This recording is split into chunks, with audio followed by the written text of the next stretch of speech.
सभी को जय श्री कृष्णा। बोलिए विष्णु भगवान की जय।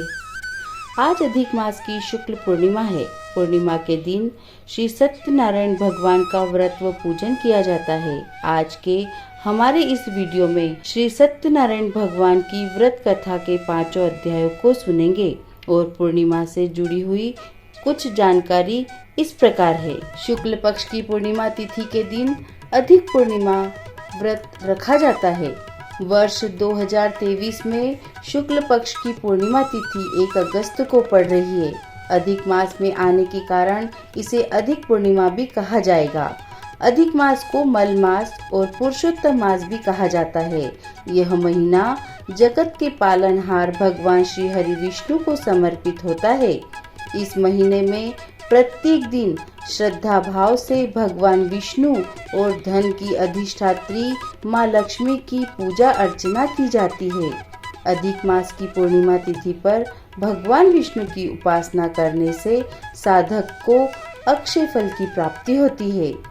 पूर्णिमा तिथि पर धन की देवी माँ लक्ष्मी को प्रसन्न करने हेतु विशेष उपाय भी किए जाते हैं। इन उपायों को करने से धन संबंधी परेशानी दूर हो जाती है। पूर्णिमा तिथि पर जगत के पालनहार भगवान श्री विष्णु की पूजा सायंकाल बंधु बांधवों के साथ विधि विधान से करें। श्री सत्यनारायण भगवान की व्रत कथा। बोलिए विष्णु भगवान की जय। श्री सत्यनारायण व्रत कथा प्रथमो अध्याय प्रारंभ।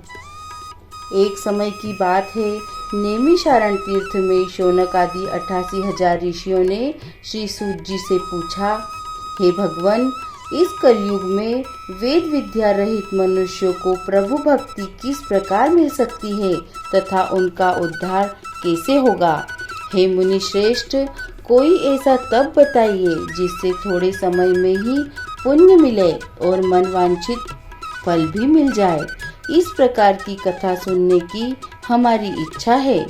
सर्वशास्त्रों के ज्ञाता श्री सूत जी बोले, हे वैष्णव में पूज्य, आप सभी ने प्राणियों के हित की उत्तम बात पूछी है, इसलिए मैं एक ऐसे ही श्रेष्ठ व्रत को आप लोगों को बताता हूँ जिसे श्री नारद जी ने श्री लक्ष्मीपति नारायण से पूछा था और लक्ष्मीपति ने मुनि श्रेष्ठ श्री नारद जी से कहा था। आप इसे मन लगाकर सुनिए। एक समय की बात है, योगीराज नारद जी दूसरों के हित की इच्छा के लिए अनेक लोकों में घूमते हुए मृत्यु लोक में आ पहुँचे। यहाँ उन्होंने अनेक योनियों में जन्मे प्रायः सभी मनुष्यों को अपने कर्मों द्वारा अनेकों दुखों से पीड़ित देखा। उनका दुख देखकर श्री नारद जी सोचने लगे कि कैसा यत्न किया जाए जिसके करने से निश्चित रूप से मानव के दुखों का अंत हो।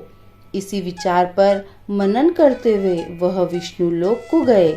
वहाँ देवों के ईश भगवान नारायण की स्तुति करने लगे, जिनके हाथों में शंख चक्र गदा और पद्म थे, गले में वरमाला पहने हुए थे। स्तुति करते हुए श्री नारद जी बोले, हे भगवान, आप अत्यंत शक्ति से संपन्न हैं।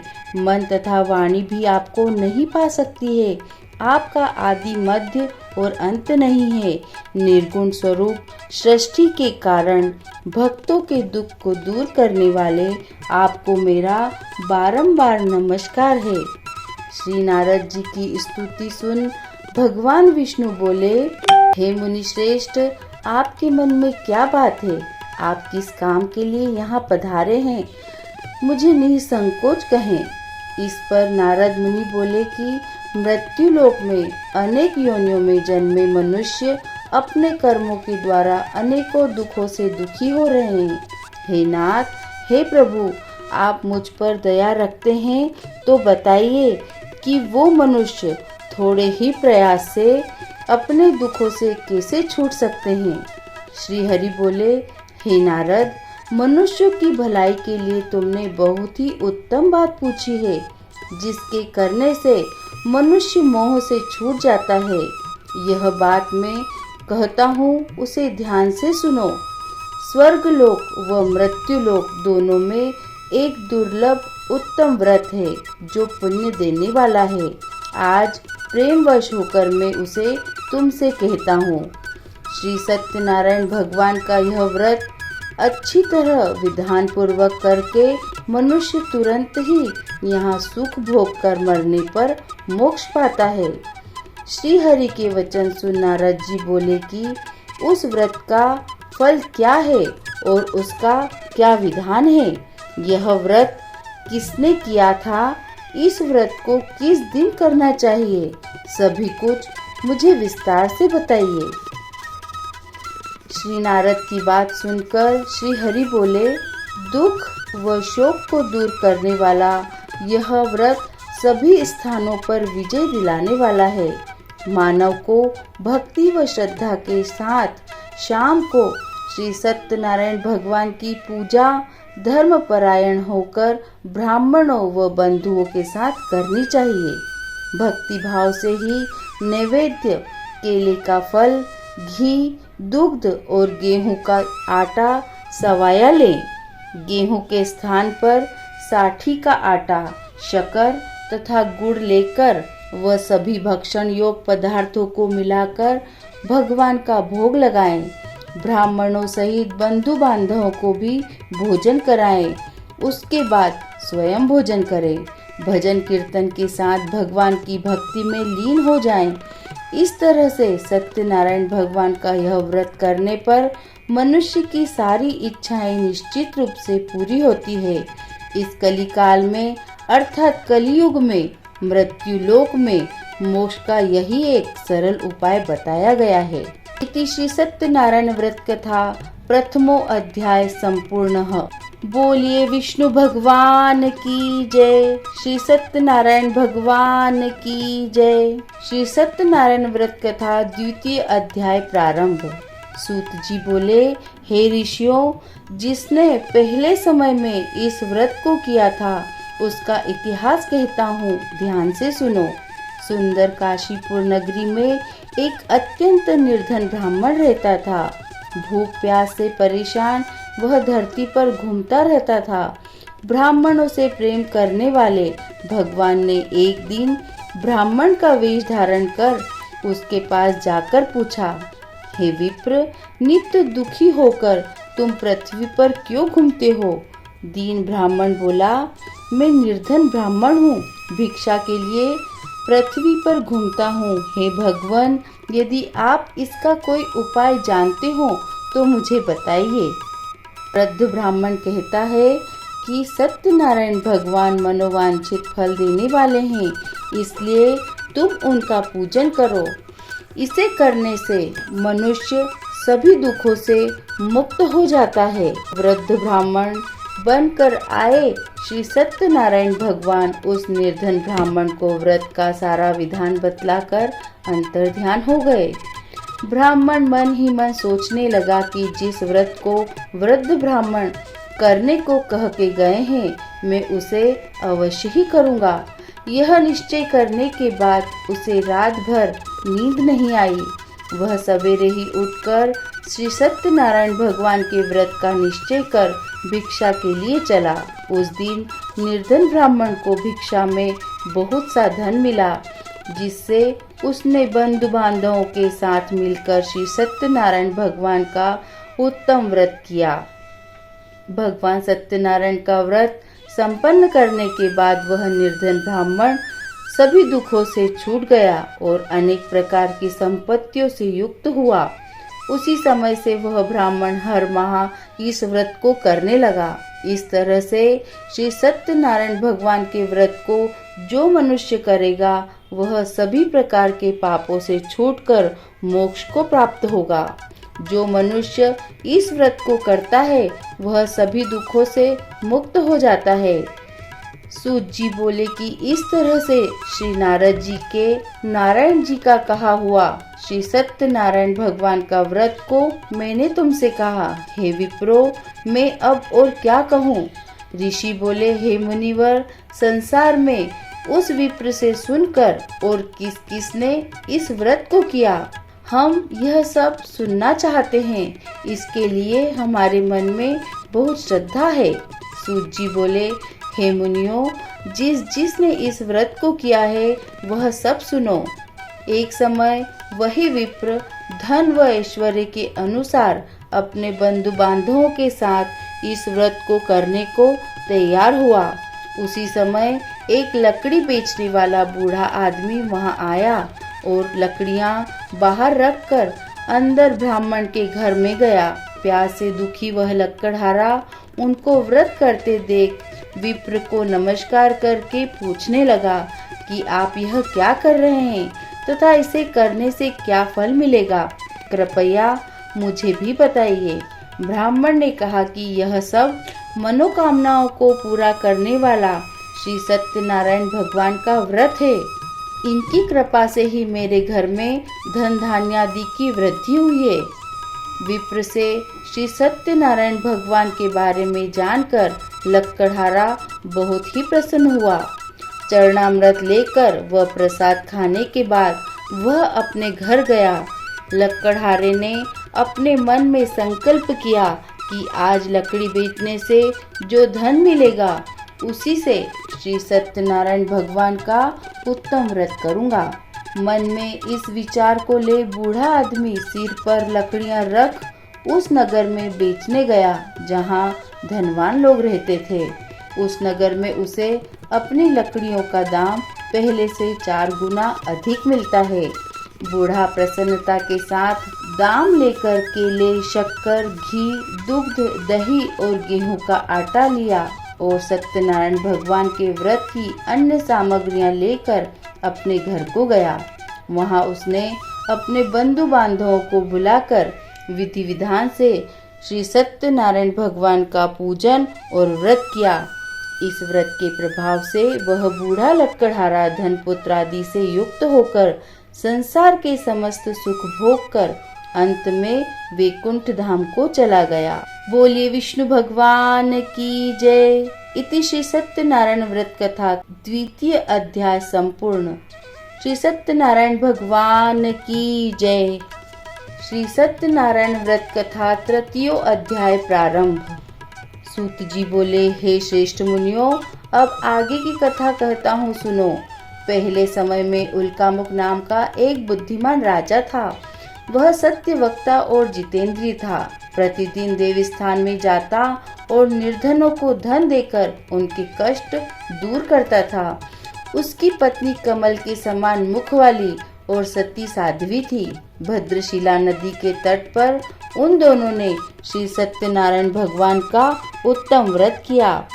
उसी समय साधु नाम का एक वेश्य आया। उसके पास व्यापार के लिए बहुत सा धन था। राजा को व्रत करते देखकर वह विनय के साथ पूछने लगा, हे राजन, भक्ति युक्त से पूर्ण होकर आप यह क्या कर रहे हैं? मैं सुनने की इच्छा रखता हूँ, कृपया आप मुझे बताइए। राजा बोला, हे साधु, अपने बंधु बांधवों के साथ पुत्रादि की प्राप्ति के लिए एक महाशक्तिमान श्री सत्यनारायण भगवान का व्रत व पूजन कर रहा हूँ। राजा के वचन सुन साधु आदर से बोला, हे राजन, मुझे इस व्रत का सारा विधान बताइए। आपके कथन अनुसार मैं भी इस व्रत को करूँगा। मेरी भी संतान नहीं है और इस व्रत को करने से निश्चित रूप से मुझे भी संतान की प्राप्ति होगी। राजा से व्रत का सारा विधान सुन व्यापार से निवृत्त हो वह अपने घर को गया। साधु वैश्य ने अपनी पत्नी को संतान को देने वाले इस व्रत का वर्णन कह सुनाया और कहा कि जब मेरी संतान होगी तब मैं इस व्रत को करूँगा।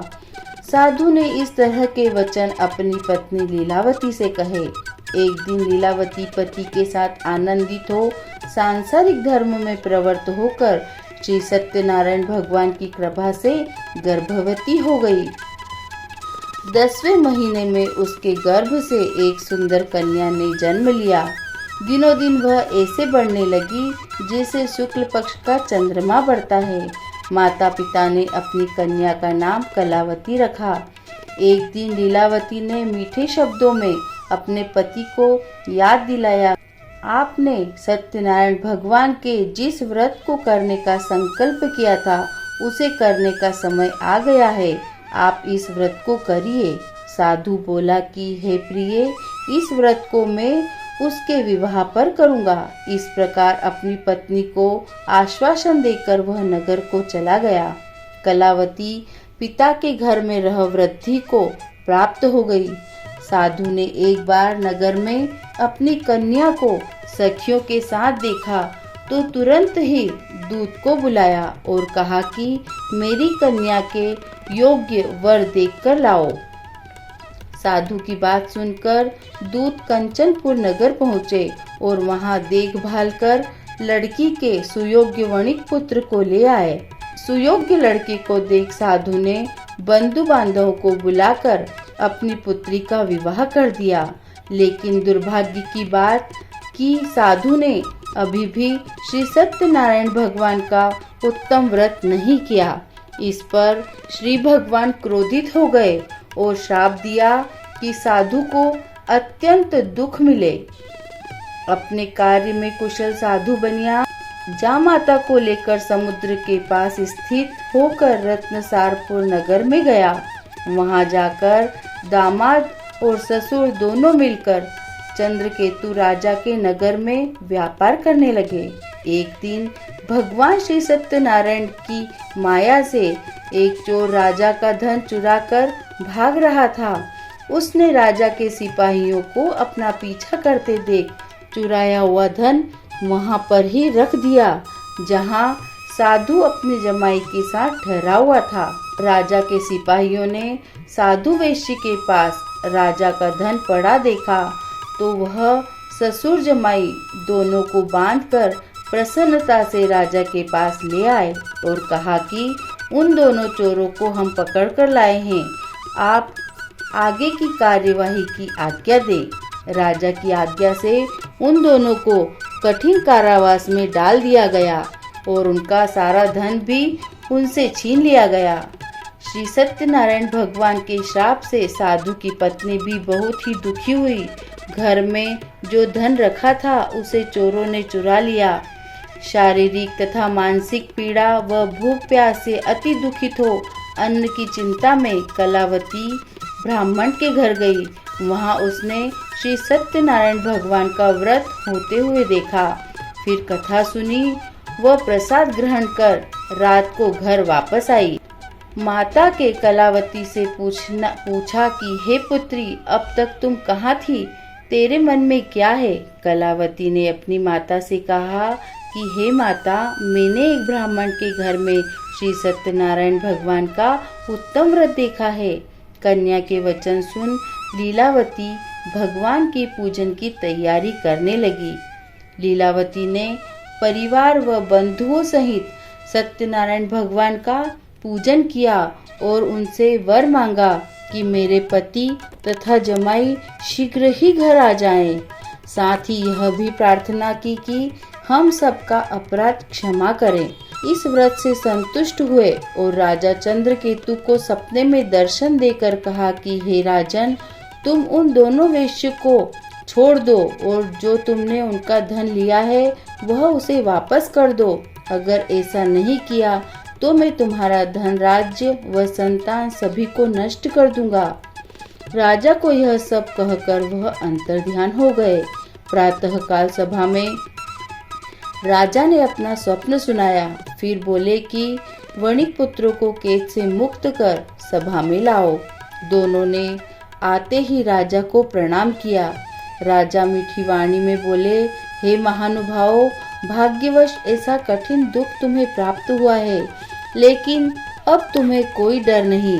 ऐसा कहकर राजा ने उन दोनों को नए वस्त्राभूषण पहनाए और जितना धन उनका लिया था उससे दुगुना धन वापस कर दिया। दोनों वेश्य अपने घर को चल दिए। इति श्री सत्यनारायण व्रत कथा तृतीयो अध्याय समाप्त। बोली सत्यनारायण भगवान की जय। श्री सत्यनारायण व्रत कथा चतुर्थ अध्याय प्रारंभ। सूत जी बोले, वेश्य ने मंगलाचार कर अपनी यात्रा आरंभ की और अपने नगर की ओर चल दिया।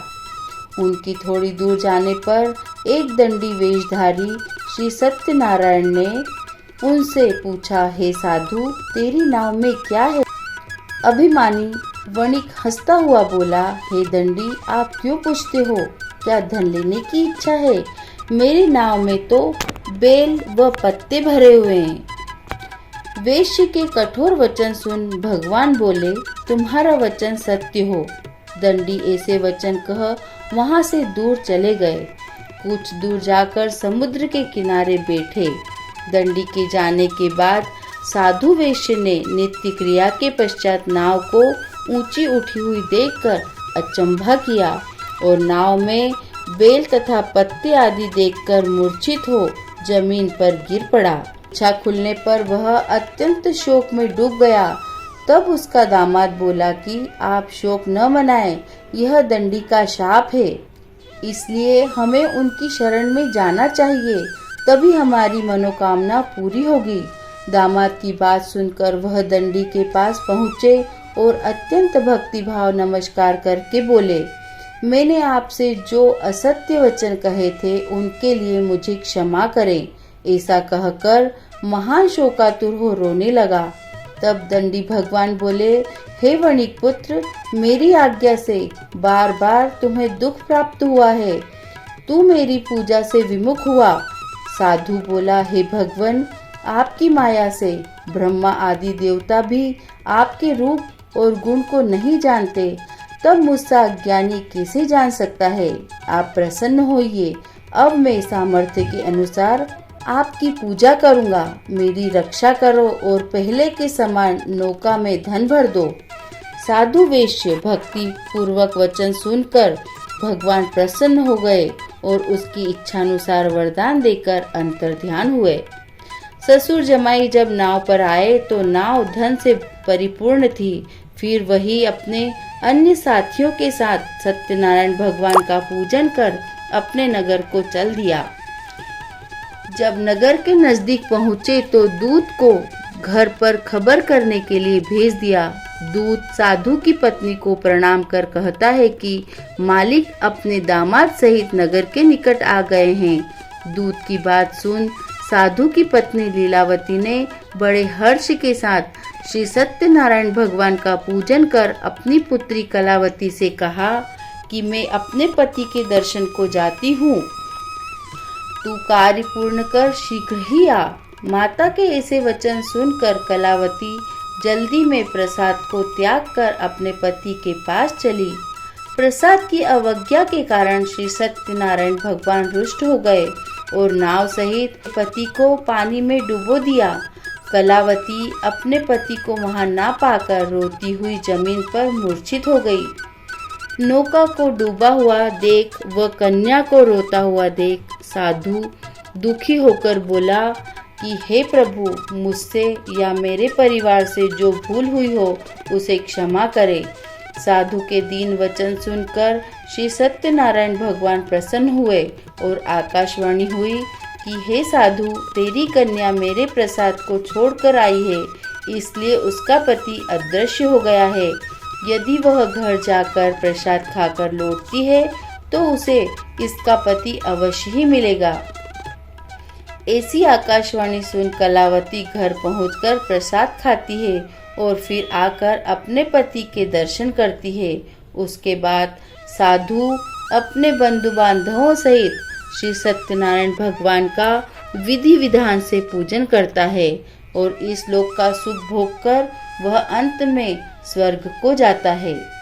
इति श्री सत्यनारायण व्रत कथाया चतुर्थ अध्याय संपूर्ण।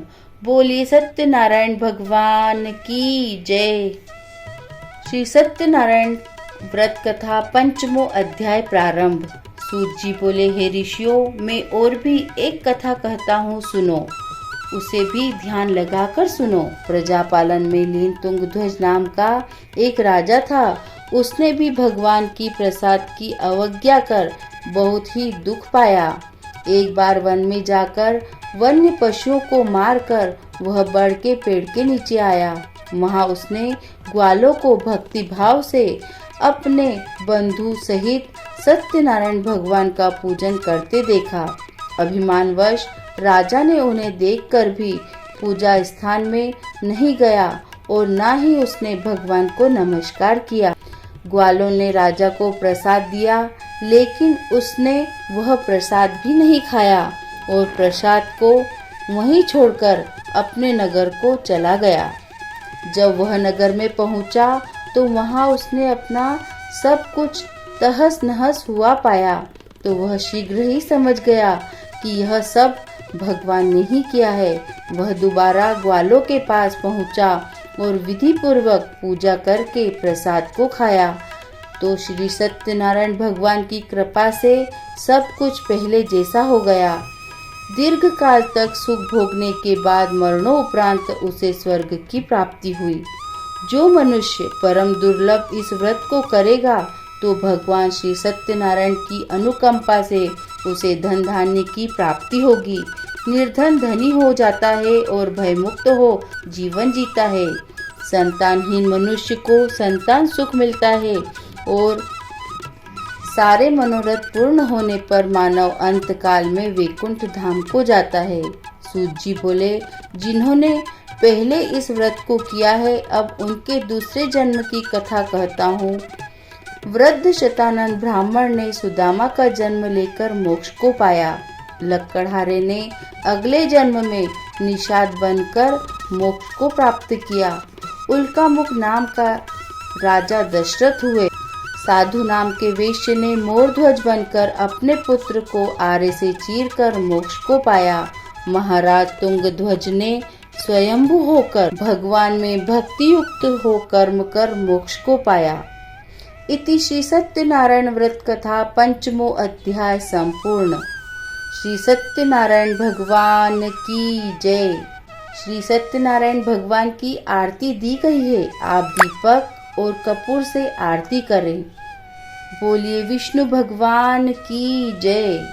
आपको श्री सत्यनारायण भगवान की व्रत कथा सुनकर कैसा लगा, कमेंट के द्वारा हमें अवश्य ही बताएं। यह कथा पसंद आने पर लाइक और शेयर जरूर करें। ऐसी ही धार्मिक कथा सुनने के लिए हमारे चैनल संस्कार कथा चित्रण को सब्सक्राइब करें, ताकि हमारा अगला वीडियो आप तक पहुंच सके।